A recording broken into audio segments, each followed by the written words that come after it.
आजच्या दिवसात 3 एप्रिल हा दिवस काय आहे मी सांगण्याचा प्रयत्न करणार आहे. तर आपण सुरुवातीला एक घोषणा द्यायची आहे. ती घोषणा तुम्ही सर्वांनी त्याच्यामध्ये सामील व्हायचं. जय जिजाऊ जय शिवराय, जय शंभूराजे, जय जिजाऊ जय शिवराय, जय शंभूराजे, जय जिजाऊ जय शिवराय. जय शंभूराजे. आज 3 एप्रिल 2025, परंतु महाराष्ट्राचे व स्वराज्याचे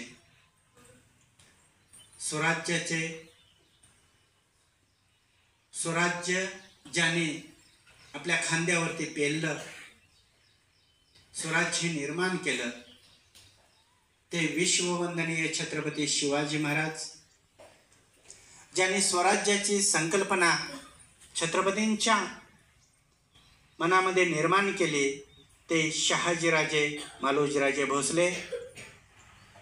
या संकल्पनेचा पुढे विस्तार करण्याचं काम आणि छत्रपतींना साथ देण्याचं गुरु म्हणून अग्रस्थानी काम केलं ते राजमाता राष्ट्रमाता जिजाऊ जगद्गुरु तुकाराम महाराज. तसेच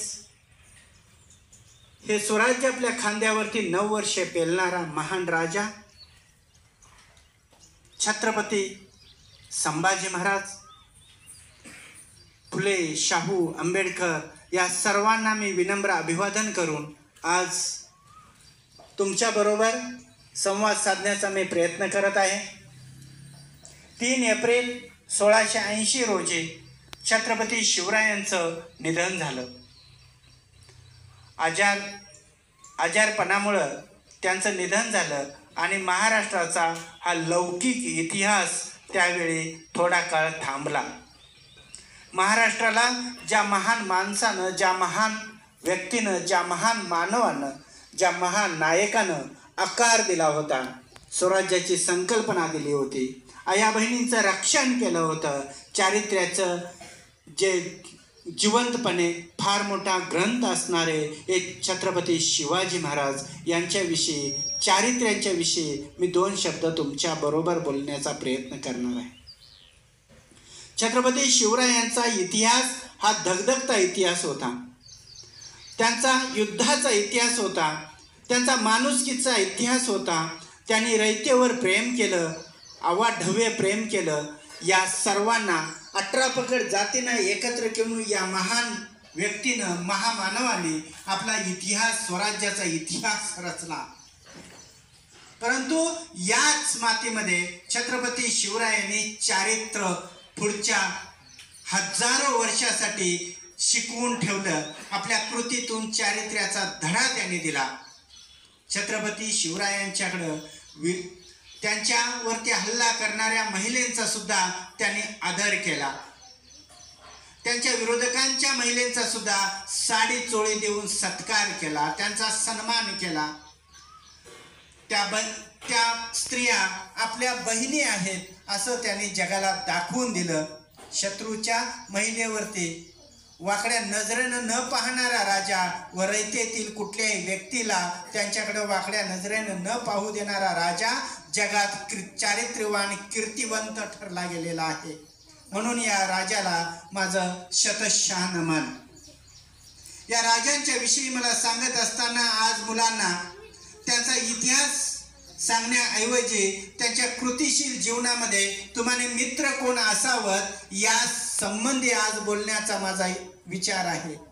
छत्रपती शिवराय हे आपलं एक आराध्य दैवत आहे, त्याचबरोबर एक चारित्र्याचं मूर्तिमंत उदाहरण आहे.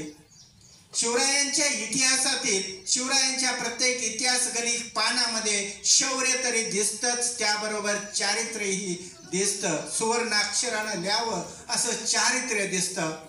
म्हणून आज मी मुलांना 2 शब्द सांगण्याचा प्रयत्न करणार आहोत. आपण मित्र कोण असावे, आपले मित्र कसे असावे, म्हणजे खऱ्या अर्थानं आज छत्रपती शिवरायांना आपण विनम्र अभिवादन केलं असं होईल.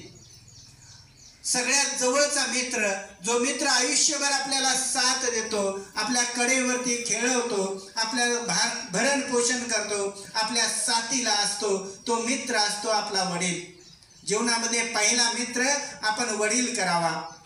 आपल्या जीवनामध्ये सगळ्यात चांगला मित्र म्हणजे आपला वडील, आपला पिता, ज्यानं आपलं सगळं बघितलेलं असतं. आपल्या जन्मापासून आपल्या बऱ्याचशाच गोष्टी आपल्या वडिलांच्या जीवनामध्ये येत असतात. आधी आपल्या काळजी केली जाते, मग वडील स्वतःची काळजी करतो. दुसरा मित्र असावा आपल्या शाळेतील शिक्षक, जो शिक्षक आपल्याला शिकवतो, पुढच्या इयत्तेमध्ये पाठवतो व जीवन समृद्ध करण्याचा विचार देतो, तो खरा मित्र असावा. इतर मित्र हुडकण्यापेक्षा त्या मित्रामध्ये पहिला मित्र आपला वडील असावा.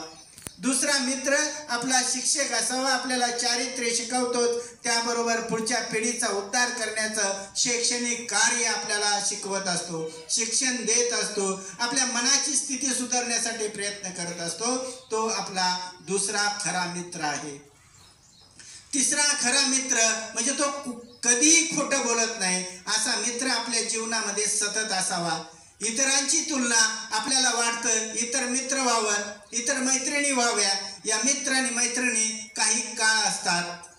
यांचा विचार आपल्या जीवनामध्ये जास्तीत जास्त असू नये. आपल्या जीवनामध्ये विचार असावा आपल्या खऱ्या मित्रांचा. त्याच्यामध्ये खरा मित्र असतो तो म्हणजे कधीही न खोटं बोलणारा पुस्तक. आपला खरा मित्र पुस्तक असावं. एक चांगलं पुस्तक जीवनाला साथ देणारं असतं. कधीही ते खोटं बोलत नाही, आपल्याला प्रत्येक पानागणिक मार्गदर्शन करत राहतं. म्हणून या 3 मित्रांचा कायम आदर राखा. 3 मित्रावरती प्रेम करा. 3 मित्रांचा आदर्श घ्या. जीवन सुखी आणि समृद्ध होईल. पहिला मित्र आपला वडील असतो, दुसरा मित्र आपला शिक्षक असतो आणि तिसरा मित्र हा आपलं चांगलं पुस्तक असतं. मी मुलांना प्रश्न विचारतो, कोण? तुम्ही खरं प्रेम कुणावर केलं पाहिजे? तुमचा पहिला मित्र कोण? तुमचा दुसरा मित्र कोण? तुमचा दुसरा मित्र कोण? तुमचा तिसरा मित्र कोण? तिसरा मित्र कोण? तुमचा तिसरा मित्र कोण? आपला पहिला मित्र वडील, दुसरा मित्र शिक्षक आणि तिसरा मित्र चांगलं पुस्तक. हे खरं 3 मित्र. आता मैत्रिणी सांगतो. जीवनामध्ये मैत्रिणी प्रत्येकाला हव्याशा वाटतात. त्या मैत्रिणी आपल्याला काय सुख देणार आहेत, काय दुःख देणार आहेत, पण त्या मैत्रिणी आपल्याला असावे वाटतात. परंतु मुलांनो, तुम्हाला एक सांगतो, तुमची पहिली मैत्रीण जी तुम्हाला जीवनापासून, तुमचा जन्म व्हायच्या आधीपासून तुमच्यावरती प्रेम करते, अशी पहिली मैत्रीण तुमची कोण? तुमची पहिली मैत्रीण कोण? जी दुःख सहन करून, कष्ट करून तुमच्यावर जीवापाड प्रेम करते, तुम्हाला भरण पोषण करते, तुम्हाला खाऊ घालते, तुम्हाला नाऊ घालते. ती तुमची पहिली मैत्रीण असते. ती जगात सुंदर असते. तिचं नाव काय आहे? तिचं नाव काय आहे? पहिली मैत्रीण आपली आई असावी. आज छत्रपती शिवरायांच्या स्मृती दिना दिवशी मला या मित्रांचं, कारण चारित्र्य शुद्ध ठेवण्यासाठी या गोष्टी सांगणं गरजेचं आहे. छत्रपती शिवरायांच्या चारित्र्यावरती बोलत असताना आपण कृतीशील गोष्टी करणं ही गरजेचं आहे. आपली दुसरी मैत्रीण म्हणजे तुम्हाला भविष्य उज्ज्वल करण्यासाठी मार्ग दाखवण्याचा प्रयत्न करते व तुमचा कुठलाही स्वार्थ तिचा दडलेला नसतो. अशी दुसरी मैत्रीण कोण असते? आपली दुसरी मैत्रीण कोण असते? आपली दुसरी मैत्रीण असते आपली शिक्षिका. या शिक्षिकावरती जीवापाड प्रेम करा, आदर करा, सन्मान करा. भविष्य तुमचं सुखी समृद्धी होईल. आपल्याला दुसऱ्या मैत्रिणी हुडकायची गरज नाही. आपली तिसरी मैत्रीण असते, तुम्ही कसं आहात तसं स्वीकारलेलं असतं. तुम्ही ओरबडता तरी सुद्धा ती स्वीकारते. तुम्ही लाता मारता तरी सुद्धा स्वीकारते. तुम्ही खेळता, बागडता, रडता, हसता, नाचता, या सगळ्या गोष्टी स्वीकारते. अशी तुमची तिसरी मैत्रीण. तुमची तिसरी मैत्रीण कोण असते? आपली तिसरी मैत्रीण असते शाळा. म्हणून जीवनामध्ये 3 मैत्रिणी ह्या आपल्याला चांगल्या भविष्याची उन्नती करणाऱ्या 3 मैत्रिणी असतात. त्यामध्ये पहिली मैत्रीण कोण असते? पहिली मैत्रीण कोण असते? दुसरी मैत्रीण कोण असते? दुसरी मैत्रीण कोण असते? आणि तिसरी मैत्रीण कोण असते? तिसरी मैत्रीण कोण असते? तिसरी मैत्रीण कोण असते? परत एकदा आपण रिपीट करू. आपला पहिला मित्र कोण? आपला पहिला मित्र कोण? आपला दुसरा मित्र कोण? आपला दुसरा मित्र कोण? आपला तिसरा मित्र कोण? तिसरा मित्र कोण? आपली पहिली मैत्रीण कोण? आपली पहिली मैत्रीण कोण? आपली दुसरी मैत्रीण कोण? आपली दुसरी मैत्रीण कोण? आणि आपली तिसरी मैत्रीण कोण? आपली तिसरी मैत्रीण कोण? चुकूनही बाळांनो दुसरी माणसं हुडकण्याचा मित्र म्हणून करण्याचा प्रयत्न करू नका. कारण हे जे वय आहे हे तुमचं कसारणारा वय आहे. म्हणून या वयामध्ये ह्या 6 ठिकाणी प्रेम करायला शिका. आपले वडील, आपले शिक्षक आणि चांगलं पुस्तक, त्याचबरोबर आपली आई, आपली शिक्षिका आणि आपली शाळा याच्यावर जीवापाड प्रेम करा. जीवन तुमचं उज्ज्वल होईल. आपण छत्रपती शिवाजी महाराजांची लेकरं आहोत. म्हणून आपल्याला चारित्र्य शिकलं पाहिजे. चारित्र्य हा मनाचा, शरीराचा आणि भविष्याचा एक मोठा दागिना असतो.